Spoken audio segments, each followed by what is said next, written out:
네, 안녕하세요. 정다빈입니다. 이렇게 저녁 시간에 또 귀한 시간 내주셔서 정말 감사드립니다. 대강고등학교 배정 받고 나서 어느 정도 이제 조금 걱정들도 많으실 것 같아요. 고등학교 영어는 차원이 다르다. 대강고등학교는 또 내신 따기가 힘들다. 이런 이야기들이 또 오고 가고 있는데 또 그런 걱정들은 많은데 결국에 나는 어떻게 해야 하는가? 이거에 대한 확신은 지금 안 서고 있는 상황인 것 같아요. 그래서 오늘 제 설명의 초점은 아이들에게 좀 불안감을 준다기보다는 좀 어떤 식으로 해법을 찾을 수 있는지 그 부분에 초점 맞춰서 알려드리도록 하겠습니다. 저는 수업하면서 아이들한테 질문 많이 던지는 거 좋아하거든요. 혹시 여기에 있는 숫자가 어떤 숫자인지 예상 가시는 바 있으실까요?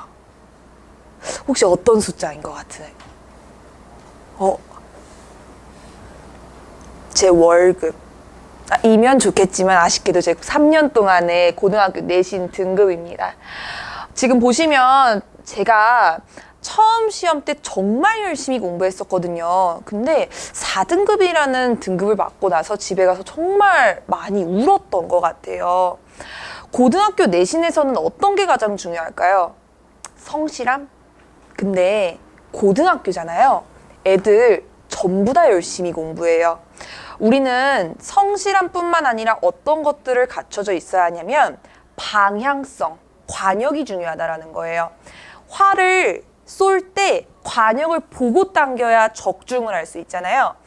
제가 처음 고등학교 내신 때는 4등급을 받았지만 집에 가서 엄청 울고 나서 시험지를 분석을 한번 해봤어요. 그러고 나니까 1년 동안 이 시험의 경향성을 파악했을 때는 1등급을 놓치지 않게 되었습니다. 다음 해도 마찬가지, 고등학교 3학년 때도 마찬가지예요. 제가 공부에 대한 재능이 막 뛰어난 선생님이라고 말씀드릴 수는 없지만 제가 잘하는 건 학교 경향 분석하고 그거에 맞춰서 대비시키는 거, 저 그거 참 잘합니다. 다시 한번 인사드리겠습니다. 대광고등학교 영어 내신의 정답은 정다빈입니다. 반갑습니다. 고려대학교 영어교육과 심화전공으로 졸업했고 지금 현재 대치 미래탐구랑 성북 메가스터디에서 영어 강의하고 있습니다. 고등 영어에서의 내신은 방향성이 정말로 중요하다고 말씀드렸었어요. 그래서 근데 대광고 같은 경우에는 참 다행히도 학교별 기출 경향이나 방향성이 굉장히 뚜렷한 학교거든요. 어떻게 해서 대비하면 좋을지 말씀드리겠습니다. 우선은 시험 범위예요. 지금 보시면 중학교 때 시험 범위는 그냥 교과서 한 2과 정도 출제로 됐었는데 지금 얘는 교과서 2과도 들어가고 그다음에 EBS 올림포스라고 해서 이거는 고등학교 1학년 기출문제를 이제 다룬 문제집인데 그거 지금 6강이 들어가고 있어요. 플러스 워드마스터 단어 이렇게 돼 1부터 25개까지 25과까지 들어가고 있어서 시험 범위가 60지문이에요. 그 다음 단어도 750개. 그러니까 원래 이 영어 시험이라고 한다면은 한 달 전에 2가 암기하고 바짝 암기하고 그러면 성적 잘 나오고 이게 중학교 때 영어 시험이었다면 고등학교 때서는 한 달 전에 시작하면 늦는다라는 거예요. 굉장히 범위가 많기 때문에 미리 대비해야 한다는 그런 특징을 가지고 있고 플러스 지금 이쪽 보시면 이 워드마스터 단어가 출제 비중 자체는 높지 않거든요. 그러면 이거는 뭐 대충 준비해도 되지 않느냐? 이런 생각이 드실 수 있겠지만 대광고등학교는 영어가 서술형이 하나도 없어서 객관식이 30문항으로 구성되어 있는데 그래서 1등급 컷이 굉장히 높거든요. 거의 만점. 90점대 후반을 맞아야 1등급을 받을 수 있습니다. 그렇기 때문에 사실 이거가 어느 정도 조금 나오고 많이 나오고 이건 중요하지 않아요. 모든 범위를 굉장히 꼼꼼하게 숙지해야 된다는 것들이 중요하고 지금 보시면 유형, 시험 출제 유형은 어법, 어휘, 그리고 내용적인 부분에서 굉장히 많이 나오죠. 그 다음 빈칸, 그리고 간접쓰기 유형인데 간접쓰기라는 거는 어떤 거냐면 시험 범위에 있는 지문 중에서 문장 하나를 빼요. 그 다음에 이 문장이 들어갈 위치로 가장 적절한 것을 고르시오. 이런 걸 간접쓰기라고 해요. 또는 원래 있는 글의 지문을 3등분으로 쪼갠 다음에 그거를 순서를 막 섞어놓고 그 글의 순서를 올바르게 배열하시오. 이런 유형들을 내요. 지금 보시면 이거 같은 경우에는 우리 학생들 충분히 할 수 있습니다. 왜냐하면 변형이 안 됐어요. 그래서 그냥 이 지문 원래 있던 본문에서 문장 하나 빼가지고 이거에 순서 알맞게 넣으라는 거예요. 근데 지문이 변형되지도 않았고 원래 있던 내용, 배운 내용 그대로 출제하기 때문에 이런 것들은 우리 학생들 충분히 맞출 수 있습니다.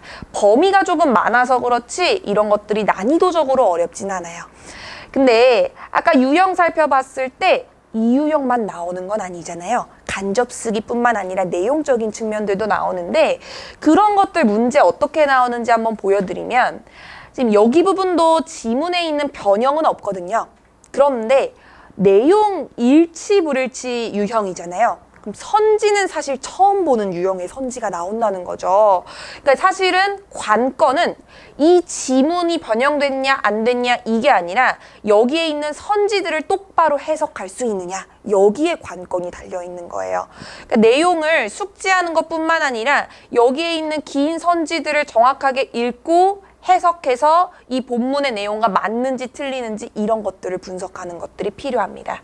플러스 지금 이거는 빈칸 유형이에요. 근데 본문에 있는 거 그냥 빵꾸 뚫어놓고 여기 아무거나 집어넣으면 되는 거 아니야? 이렇게 생각을 하시겠지만 여기에 뚫려 있는 빈칸은 지문에 없는 내용이었어요. 무슨 말이냐면 지금 우리 아이들이 처음 시험을 봤을 때 이 처음 보는 문장들을 가지고 여기에 집어넣어야 되는 건데 이거는 원래 지문에 있는 부분이 아니에요. 새롭게 출제하신 부분이라는 겁니다. 그러면 결국에 내가 이 순서를 맞추기 위해서 그냥 지문을 처음부터 끝까지 있는 그대로 다 외워야 되겠다. 이런 식의 접근법은 대광고 영어 내신에서는 도움이 될까요? 안 될까요? 안 된다는 거죠. 우리는 결국에는 지문이 그대로 나오더라도 내용적으로 이렇게 선지를 어렵게 할 수도 있고 또는 심지어 이 지문 자체를 변형할 수도 있기 때문에 이런 것까지 대비가 되어야 대강고 1등급을 목표로 할 수 있다는 겁니다. 플러스 굉장히 대강고만의 특이한 문항 중에 하나인데 이렇게 어법 문제를 따로 내세요. 그러니까 대강고등학교가 영어 선생님들께서 나중에 어법 프린트를 추가로 배부하시거든요. 그러면 이렇게 그 프린트에서 추가적으로 어법 문제를 따로 내시는 건데 당연히 여기에 써져 있는 이 문장들은 처음 보는 문장이죠. 시험 범위에 들어가 있는 문장들이 아니죠. 그럼 여기서 어법성을 판단해야 되기 때문에 아이들이 굉장히 어려워합니다. 왜냐하면 범위 자체도 모르겠고 처음 보는 지문의 유형이고 문법에서 무엇을 물어보는지도 모른 채로 출제가 되기 때문에 기본적인 영어 실력이 어느 정도는 필요하다라는 거예요. 그리고 워드마스터 단어 같은 경우에는 그냥 단어 뜻 이렇게 출제되는 게 아니라 지금 보시면 영영풀이를 물어보기도 하고요. 예문을 물어보기도 하고요. 이렇게 여러 가지 단어의 활용적인 측면들을 같이 물어본다라는 거죠. 그러면 지금 조금 대강고 영어 내신의 특징적인 부분들을 정리를 하자면 첫 번째, 대강고 영어에서는요, 내용 파악이 굉장히 중요해요. 왜냐하면 간접 쓰기 부분의 그런 순서적인 부분들도 굉장히 출제가 많이 되고 있고 플러스 빈칸이라든지 내용일치라든지 이런 것들도 못지않게 굉장히 많이 출제가 되고 있기 때문에 내용 파악 굉장히 중요하고요. 플러스 독해력을 확립해야 됩니다. 왜냐하면 지문에서 배우지 않은 내용의 빈칸이 뚫려 있다는 거는 결국에 너 이거 새로운 문장으로 낼 때 어떤 내용이 들어가야 할까? 추론을 물어보겠다는 거예요. 그래서 독해력을 확립하는 것들이 굉장히 중요하고 두 번째, 지문을 있는 그대로 달달 외우는 게 아니라 변형을 대비하는 것들이 필요합니다.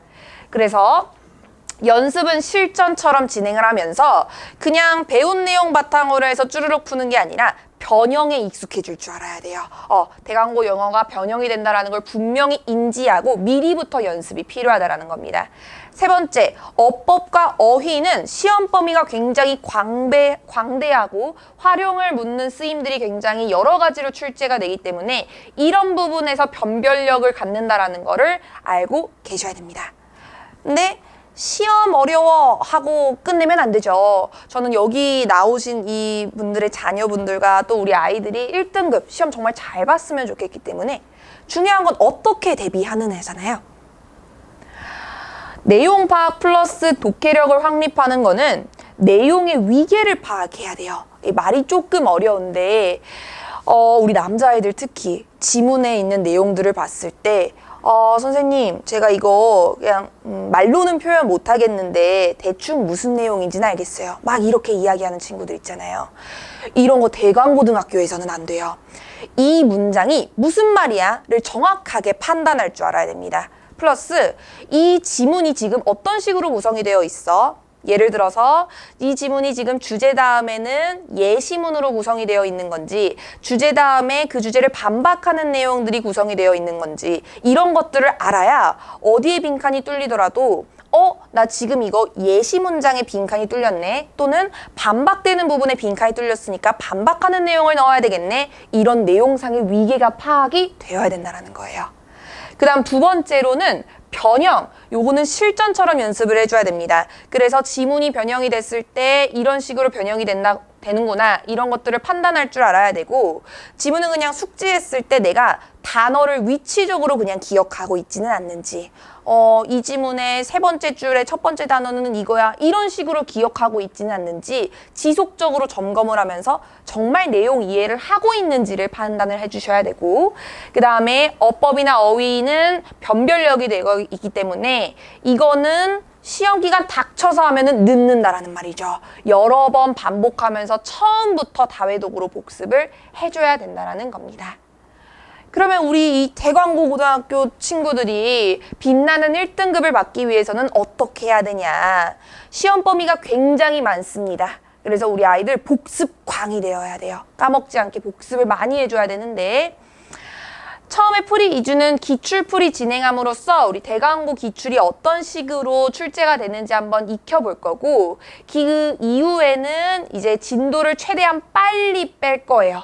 그리고 단어들도 최대한 빨리빨리 외워서 회독을 여러 번 할 수 있도록 그렇게 할 거고 그래서 5주차, 6주차 때 이제 총복습 진행하게 될 거고 직전 보강 때 폰트까지 똑같이 해서 대광고등학교 맞춤 실전 모의고사 진행을 할 겁니다.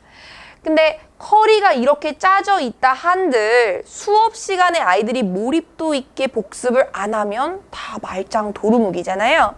그래서 저는 한 수업 안에서도 복습을 여러 번 할 수 있도록 그래서 배운 내용 바탕으로 해서 사실 수업 시간에 배우고 그거를 당일날 복습하는 게 가장 효과적인데 우리 아이들이 또 집에 가면은 영어 공부할 시간이 없어요. 집에 가면 또 다른 과목 학원 숙제 밤새도록 해야 되기 때문에 이거 집에 가서 뭔가 막 해라고 저는 과제를 막 부여하지 않습니다.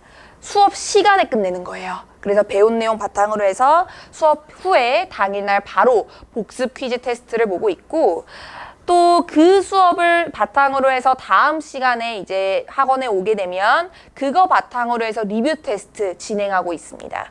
그리고 일주일에 한 번 의무 클리닉 진행을 하고 있거든요. 그러면 각 주차에 배웠던 내용을 바탕으로 해서 누적해서 클리닉 테스트를 보는 식으로 그러니까 한 번 배웠을 때 적어도 제 수업 안에서 강제적으로 3번은 복습할 수 있도록 그렇게 해서 내용적으로 촘촘하게 이해할 수 있도록 구성을 하고 있습니다. 수업 자료고 제 이름 따가지고 다빈치 이렇게 한번 만들어봤어요. 그래서 대광고등학교 내신을 아주 그냥 다 빈틈없이 치밀하게 보겠다는 저의 의지. 이거는 제가 배부하는 수업 자료의 예시적인 부분인데 수업하고 나서 그냥 집으로 보내는 게 아니라 반드시 복습. 내용적인 측면 굉장히 꼼꼼하게 이해해야 된다고 말씀드렸기 때문에 그 부분에 초점 맞춰서 빈틈없이 복습할 수 있게끔 커리큘럼을 구성하고 있습니다. 그 다음 리뷰 테스트 아니면 클리닉 자료들은 전부 다 대광고 맞춤 스타일로 변형에 조금 익숙해질 수 있도록 변형된 선지 아니면 영어 선지 이런 것들을 최대한 적용해서 아이들 풀리고 있고 주간지도 같이 배부하고 있습니다. 그래서 요거는 숙제적인 부분. 그럼 제가 이제 아이들을 복습을 여러 번 시키면서 복습광으로 만들 동안 저는 준비광이 되어야 되겠죠. 그래서 수업 준비적인 부분들도 굉장히 이제 신경을 써서 많이 진행을 하고 있고, 요게 살짝 가독성이 조금 떨어지실 수도 있는데, 저는 모든 수업 후기나 이런 것들을 아이들한테 전부 다 익명으로 받아요. 실명으로 받으면 또 막 이렇게 뭔가 편집의 여지가 있고 이럴 것 같아서, 그래서 전부 다 익명으로 받고 편집 없이 이렇게 또 여과 없이 이렇게 올려놨는데, 대부분 제 수업을 들은 친구들이 뭐라고 말을 해주냐면, 모르겠어요. 제가 무섭다고 자꾸 이야기를 해주더라고요. 이게 제가 눈이 조금 부리부리해서 그런 건지 절대로 화는 내지 않는데 자꾸 무섭다. 근데 재밌다. 이런 이야기를 많이 해주고 있습니다. 중요한 거는 저는 학원에 왔을 때 다 끝내는 거라고 생각하거든요.